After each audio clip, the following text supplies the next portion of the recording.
Abay, bigyan mo na. Hello mga boss, kumusta? Magandang umaga, magandang tanghali, magandang gabi sa inyong lahat, no? Pilipinas. Experience mo ba mga boss na nagkaroon ng power tripping bilang isang dayo o isang abroad? Example ko na lang, isang abroad. Kasi abroad din naman ako ngayon.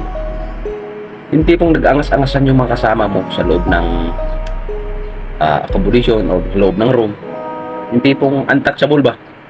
Na parang araw-araw nang bubuli sa'yo, nakakaramdam ka ng uncomfortable.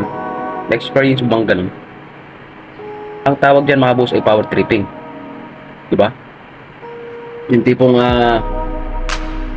parang wala silang respeto sa'yo. Siyempre, madalas ang ipapakita niya ay yung tipong bubulihin ka, verbal, bubulihin ka, not physical pero verbal madalas. Yan ang tinatawag na power tripping mga boss. Hindi magandang gawain yan kasi paano lang kung papatulan ka, ano ang mangyari? Masama, di ba? Kaya kung nakaramdam o nakaranas ka ng ganun mga boss, huwag mong itago sarili mo kasi magkaroon ka lang ng anxiety and stress. Bukod sa problema kasi sa pamilya mo, hindi maganda sa kalusugan mo kasi magkakaroon ka ng uncomfortable feelings. My God. Totoo yan mga boss. Power tripping ang tawag dyan kasi nag-uumpisa sa ano yan. Bibiro-biroin ka, tapos the next move ay makaramdam ka ng yung mura. Alam mo yung mura? Kahit di mo nakasanayan yun, pero madalas mong marinig sa kanya. Yan natatawag mga boss na masaklap na power tripping bilang sa loob ng isang environment madalas mong maramdaman yan. Yun lang mga boss. Na God bless Philippines.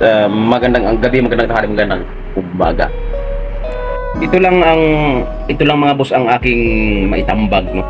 I-suggest or ma-advise kung nakaramdam ka o nakaranas ka ng ganun sa loob ng inyong kwarto. Kasi madalas dito sa abroad, sama-sama yan, 4 to 5 person sa loob ng kwarto. Kung nakaranas ka ng ganun mga boss, umiwas ka na. Pumunta ka doon sa may bakanting pwesto, lumipat ka. Kasi yun nga, hindi ka na yung feeling mo parang uncomfortable ka na. Lumipat ka, kasama ng mga gamit mo, siyempre. Pero pag susundan ka pa rin at madalas mo pa rin naririnig sa kanya ang hindi magandang salitain, abay, bigyan mo na, bigwasan mo na. Bahala nang uuwi kayo sa Pilipinas. Oo. Kasi ako, personal experience, bago pa lang ako dito sa abroad, nakaramdam na ako ng ganyan. Yung parang madalas nagpa-power tripping. So, bigyan mo na. Isa lang. Pag lumaban, bigyan mo ng marami. Bad advice pero effective.